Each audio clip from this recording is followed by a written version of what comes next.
Então, o capítulo 2, como já viram, é o capítulo 17. Vamos ler então o capítulo e depois faremos um pequenino comentário.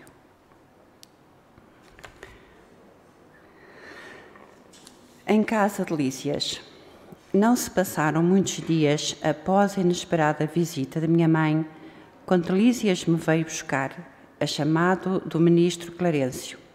Segui-o surpreso. Recebido amavelmente pelo magnânimo benfeitor, esperava-lhe as ordens com enorme prazer. Meu amigo, disse afável, doravante está autorizado a fazer observações nos diversos setores de nossos serviços, com exceção dos Ministérios de Natureza Superior.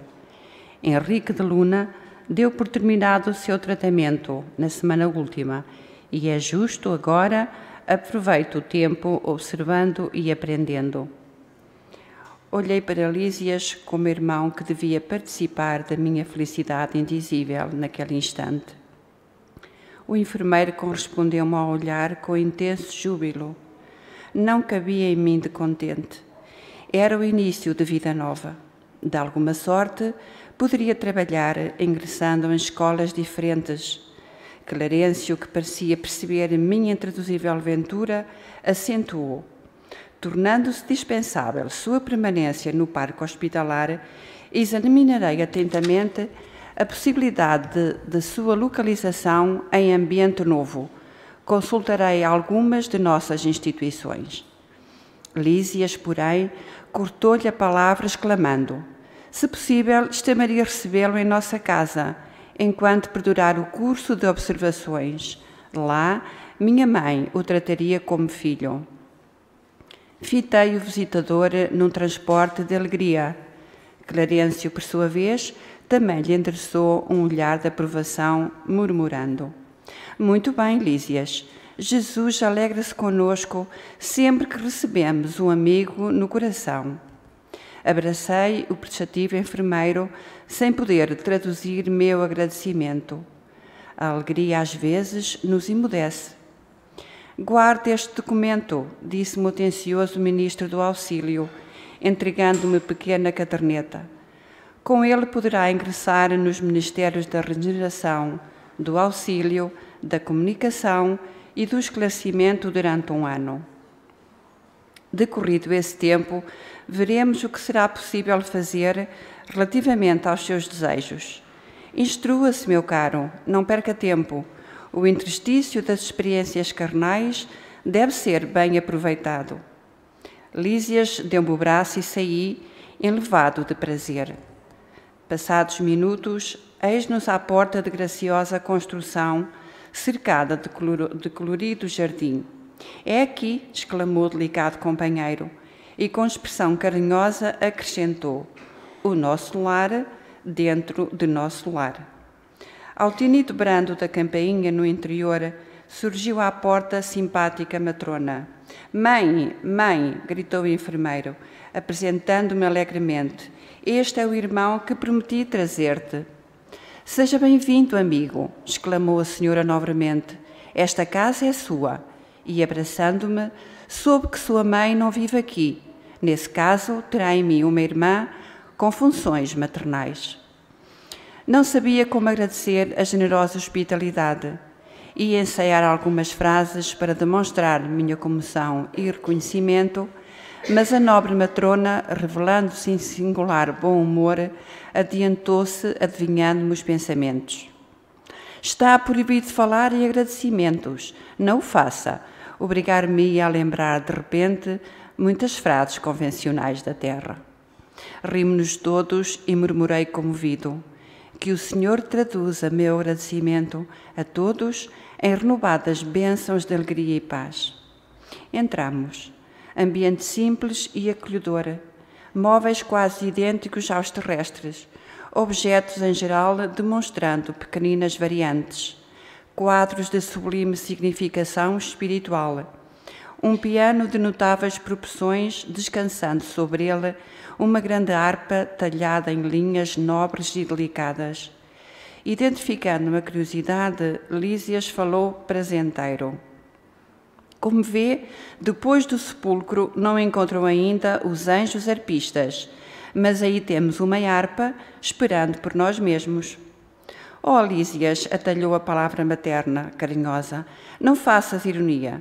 Não te recordas como o Ministério da União Divina recebeu o pessoal da elevação no ano passado, quando passaram por aqui alguns embaixadores da harmonia? Sim, mamã, mas quero apenas dizer que os arpistas existem e precisamos criar audição espiritual para ouvi-los, esforçando-nos por nossa vez no aprendizado das coisas divinas. Em seguida, aos conceitos obrigatórios da apresentação com que relacionei a minha procedência, vim a saber que a família de Lísias vivera em antiga cidade do estado do Rio de Janeiro, que sua mãe chamava-se Laura e que em casa tinha consigo 2 irmãs, Yolanda e Judite. Respirava-se ali doce e reconfortante intimidade. Não conseguia disfarçar meu contentamento e enorme alegria. Aquele primeiro contacto com a organização do mestre na colónia enlevava-me. A hospitalidade cheia de ternura arrancava-me ao espírito notas de profunda emoção. Em face do tiroteio de perguntas, Yolanda exibia-me livros maravilhosos. Notando-me o interesse, a dona da casa advertiu: temos em nosso lar, no que concerne à literatura, uma enorme vantagem. É que os escritores de má fé, os que estimam o veneno psicológico, são conduzidos imediatamente para as zonas obscuras do umbral. Por aqui não se equilibram, nem mesmo no Ministério da Regeneração, enquanto perseverarem em semelhante estado de alma. Não pude deixar de sorrir, continuando a observar os primores da arte fotográfica nas páginas sob meus olhos. Em seguida, chamou-me Lísias para ver algumas dependências da casa, demorando-me na sala de banho, cujas instalações interessantes me maravilharam. Tudo simples, mas confortável. Não voltara a mim da admiração que me empolgava quando a senhora Laura convidou à oração. Sentámo-nos silenciosos em torno de grande mesa. Ligado um grande aparelho, fez-se ouvir música suave.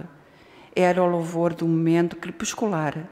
Surgiu ao fundo o mesmo quadro prodigioso da governadoria que eu nunca me cansava de contemplar todas as tardes no parque hospitalar. Naquele momento, porém, sentia-me dominado de profunda e misteriosa alegria e, vendo o coração azul desenhado ao longe, senti que minha alma se ajoelhava no templo interior em sublimes transportes de júbilo e reconhecimento.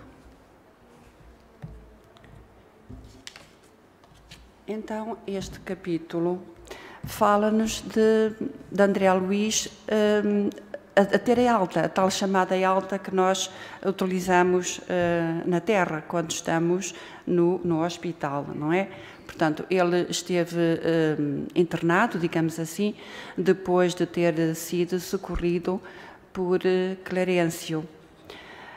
E então é Lísias, o grande amigo que ficou a seu lado a partir do momento em que ele é resgatado por Clarencio, que lhe foi dizer que o ministro lhe queria falar.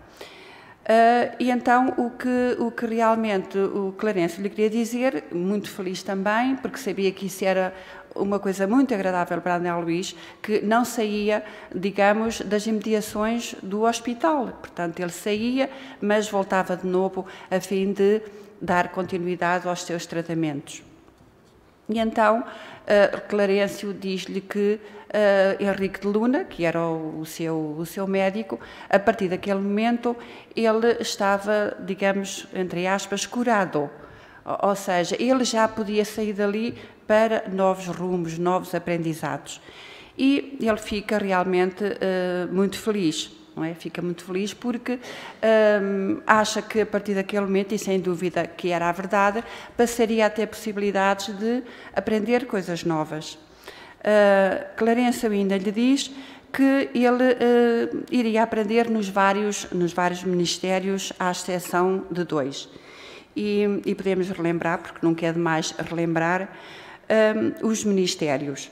Portanto, o primeiro é o Ministério da Regeneração, para onde André Luís foi depois de ter sido socorrido no umbral. Depois o do Auxílio e o ministro Clarencio, ele pertencia, digamos assim, ao Ministério do Auxílio, mas em nosso lar tudo é cooperação. Portanto, há uma ajuda mútua na colónia Nosso Lar, assim como em todas as colónias. E ele vinha também, digamos assim, prestar serviço na instituição de nome Ministério da Regeneração. E, portanto, do auxílio, da comunicação, do esclarecimento, da elevação e, por último, o da união divina. Estes últimos dois ainda não eram acessíveis a André Luís, porque André Luís teria ainda que passar por um longo aprendizado até que lhe fosse possível. Possivelmente nesta altura já foi possível, mas por esta ocasião em que ele ainda estava a sair da sua convalescença, ou seja, dos problemas que teve passados de sofrimento no umbral, ainda não tinha essa possibilidade, teria que aprender mais alguma coisa. E isto é como nós aqui também na Terra, não é? Nós, quando andamos na escola, não andamos lá 3 ou 4 anos e passamos para a universidade. Não é? Nós temos os nossos patamares de aprendizado e de evolução. E no plano espiritual também se passa as coisas da mesma forma. André Luís ficou muito feliz e Clarencio até lhe deu um blocozinho, uma caderneta, digamos assim, para que ele, a partir daí, pudesse anotar tudo quanto ele visse de diferente, ele visse de conhecimentos. Portanto, ele iria, nesse caderninho, fazer as suas anotações. E ainda lhe diz estas palavras que são muito interessantes. Instrua-se, meu caro, não perca tempo. O interstício das experiências carnais deve ser bem aproveitado. Ou seja, nós, quando partimos até o voltarmos de novo nesse intervalo, que é o interstício, nós aprendemos também, não estamos lá inativos, também aprendemos e por isso Clarencio lhe diz, instrua-se, meu caro, não perca tempo. Então, se André Luís tinha em alta, ele tinha que ir para algum sítio, não é? Porque quando nós estamos no hospital, depois quando nos dão alta, temos que ir ou para a nossa casa ou para algum lar, isto no caso de pessoas mais idosas, e ele realmente precisava de estar num determinado sítio. E Clarencio, também vendo essa preocupação, lhe diz que vai em busca nas várias instituições para ver onde é que ele pode ser integrado. E o seu amigo Lísias imediatamente lhe oferece a casa. Lhe oferece a casa onde ele vive com a sua mãe e as suas 2 irmãs e Clarencio lhe diz que ficou muito feliz também e que Jesus se alegra sempre que recebemos um amigo no coração. Ora bem, Jesus se alegra sempre que recebemos um amigo no coração. Jesus se alegra sempre que façamos o que quer que seja do nosso coração. Seja um amigo, seja fazer um bem qualquer, desde que aquilo que façamos saia do fundo do nosso coração, saia com amor pelo semelhante. Jesus se alegra connosco, não é? Porque se Jesus veio à Terra para nos ensinar, por certo fica feliz quando nós, irmãos dele pequeninos, aprendemos as coisas. Então, ele só pode ficar feliz connosco. Se não fizermos as coisas bem feitas, ele não fica triste, unicamente espera que tenhamos outra oportunidade. E, nessa altura, depois de aproveitarmos uma outra oportunidade, então Jesus se alegrará também connosco. Então, a mãe de Lísias, a senhora Laura, como já disse, e as irmãs receberam-no muito felizes, porque também eram 3 almas muito generosas, e André Luís fica muito comovido com a hospitalidade que lhe estava a ser dada por aquela senhora que lhe disse que queria fazer as vezes de mãe. digamos assim, embora ele já se tivesse encontrado com a mãe, mas a senhora, como matrona, digamos assim, também se propôs a ser a mãe de André Luís. E André Luís nos descreve a casa. Diz-nos que a casa que é simples, que é acolhedora e que os móveis são muito semelhantes aos da terra. E eu tenho aqui uma frase de André Luís, em que ele nos diz, não neste capítulo, tudo é uma cópia melhorada do que temos aqui na Terra. Portanto, tudo o que está nas colónias superiores à Terra, as coisas são mais, têm outra elevação, são mais perfeitas, embora sejam cópias, mas de uma forma muito mais perfeitas. Eu acho isto muito interessante, se nós nos debruçarmos nestas coisas, é que Deus faz tudo tão bem feito que nós aqui necessitamos de determinadas coisas, não é? Para vivermos a nossa casa, os nossos móveis, a nossa comida.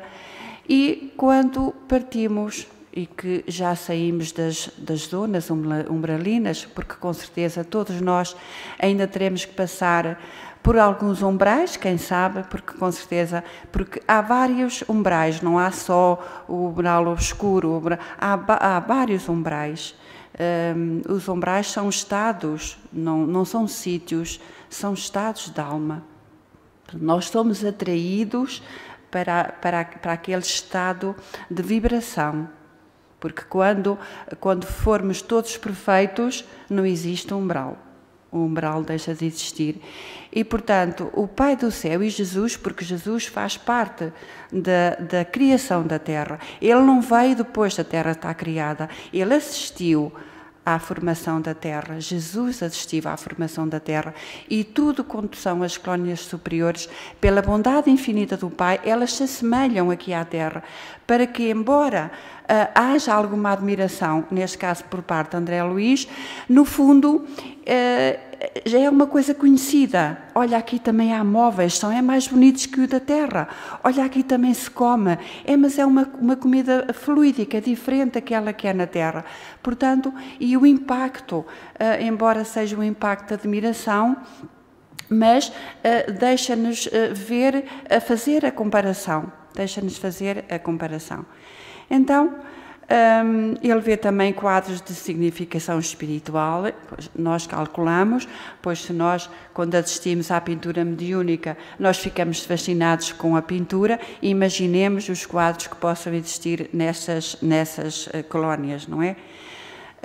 Ele também vê um piano e uma harpa. E fica curioso, não é? Fica curioso.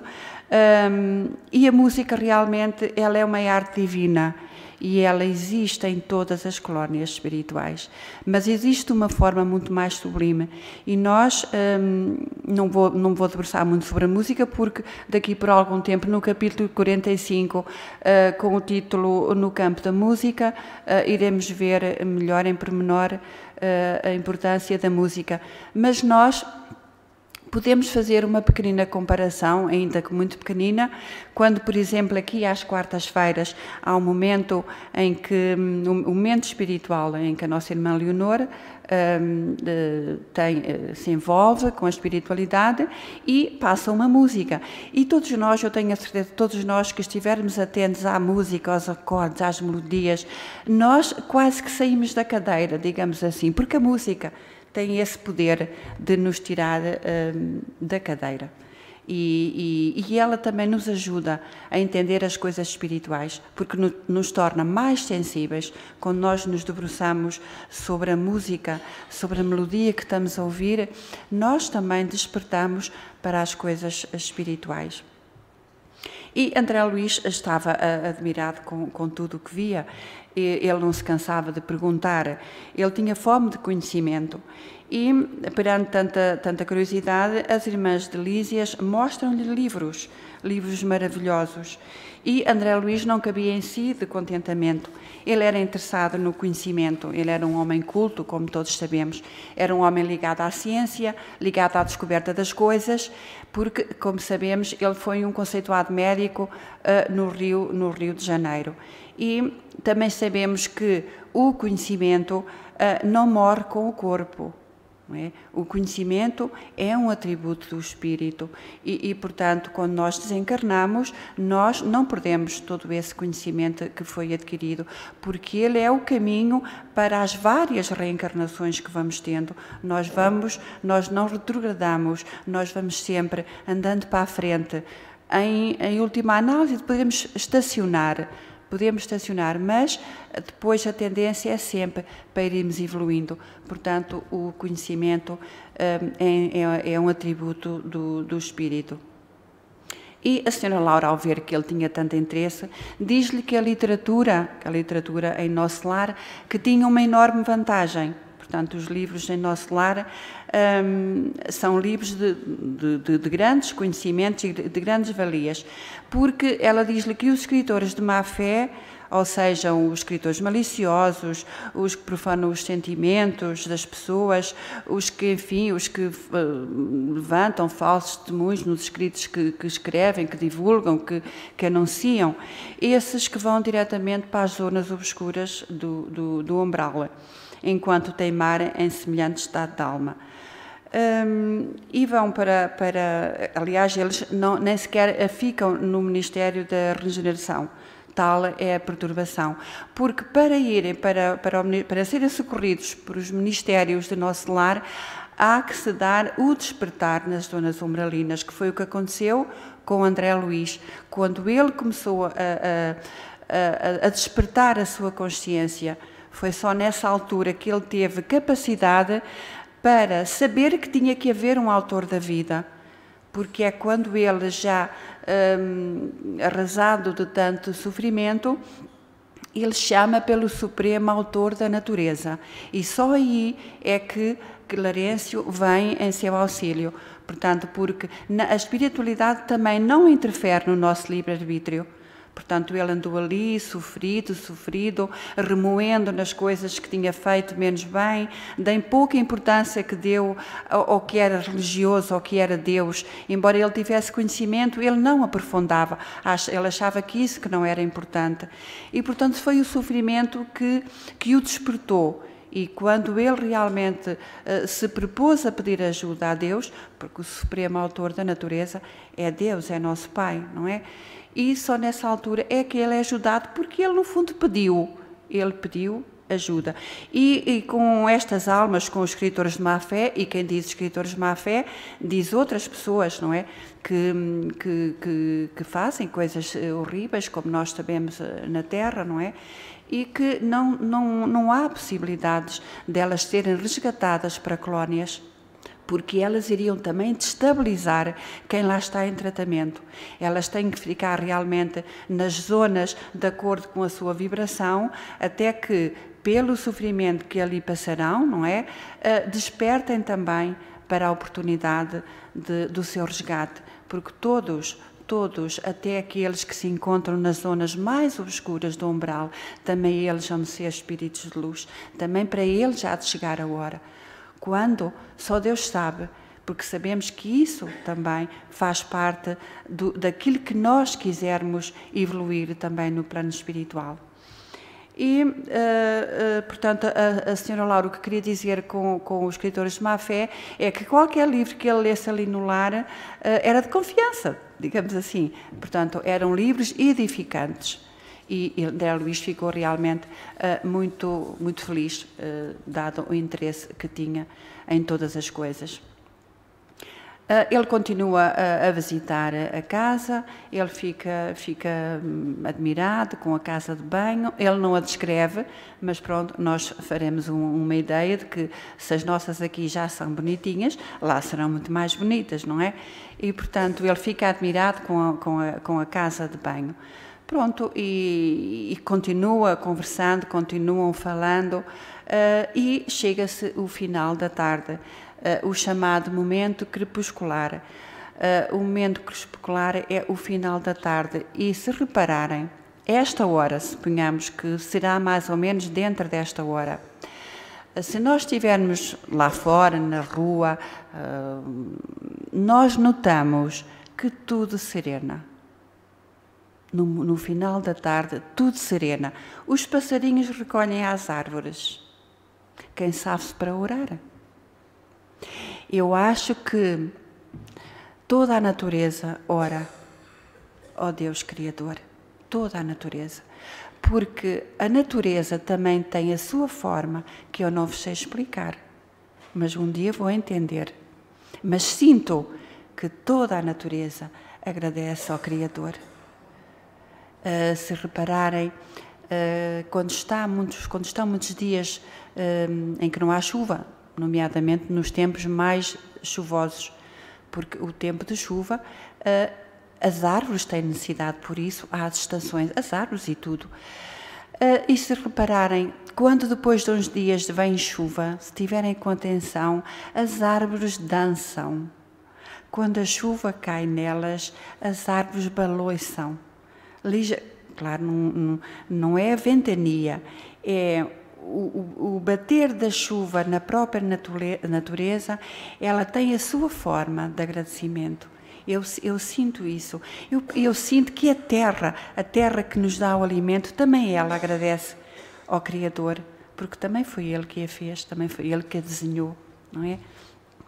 E nesse momento crepuscular, toda a colónia é envolvida por música suave. Lá está a importância da música. É o louvor a Deus. Não é outra coisa a não ser o louvor a Deus, o agradecimento por aquele dia, o agradecimento por tanta coisa passada naquela colónia, porque todos os ministérios, neste momento, todos eles se unem para louvar a Deus. E é um momento também de gratidão daqueles espíritos, daquelas almas que ali estão, a Deus, nosso Pai. E eu gostava de voltar a repetir o último parágrafo de André Luiz, quando se refere aqui ao agradecimento, porque eu acho muito, muito bonito, e eu vou repeti-lo. Era o louvor do momento crepuscular. Surgiu ao fundo o mesmo quadro prodigioso da governadoria, que eu nunca me cansava de contemplar todas as tardes no parque hospitalar.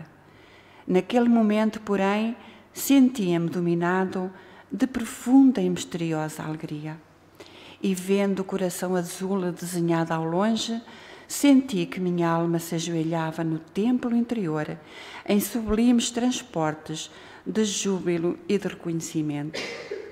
Então, André Luiz se sentia sentia-se grato a Deus e realmente se deixava envolver e via ao fundo o coração azul. E o que é que vos parece, para vós, o que é o coração azul? Para mim, eu vou dizer-vos para mim o que é que eu acho, o que é que eu penso. O mundo físico e o mundo espiritual são o planeta Terra, não é? O mundo espiritual e o mundo físico, planeta. O nosso planeta é azul. Lá, o firmamento também será azul. Então, aquele coração é de quem? É de Jesus. Ele, no momento da oração, ele vem mostrar-se através do coração, a dizer: irmãos queridos, eu estou também convosco nesta oração de agradecimento e de louvor ao Pai. E André Luiz sentia que era algo superior aquele coração azul, porque ali alguns deles não tinham ainda capacidade de poder vislumbrar, não digo ver, vislumbrar Jesus, mas ele se manifestava presente através daquele coração. Claro que aquilo que vos estou a transmitir é o que eu penso. Com certeza terão outra ideia, não é? Não sei, mas para mim é Jesus ali presente, com todo o firmamento maravilhoso que é o azul do céu, não é? E então é isto que eu vos trouxe, este capítulo 17, que nos serve realmente para nós meditarmos, aliás, qualquer dos capítulos, e devemos agradecer a Jesus, devemos agradecer a Chico Xavier, devemos agradecer a André Luiz, porque através deles, eles nos querem trazer, ou eles nos vieram trazer formas de nós não passarmos por sofrimentos como passou André Luiz, não é? Porque os livros não vieram para nós passarmos tempo com eles. Os livros vieram para que nós também tivéssemos um meio de aprendermos, modificando-nos através dos conhecimentos espirituais que irmãos amorosos dedicaram a sua vida, dedicaram o seu tempo, as suas horas, os seus dias, como foi Francisco Cândido Xavier, a trazer conhecimentos para estas almas que somos nós, tão difíceis de mudar os nossos comportamentos, tão difícil de mudarmos os nossos pensamentos, as nossas reações, não é? E então estes amorosos irmãos, através dessa alma nobre, vêm nos trazer, através dos livros, o conhecimento para que nós possamos também aprender aos pouquinhos. Jesus não tem pressa, dá-nos todo o tempo do mundo, a pressa deve ser nossa. Então que Jesus nos abençoe.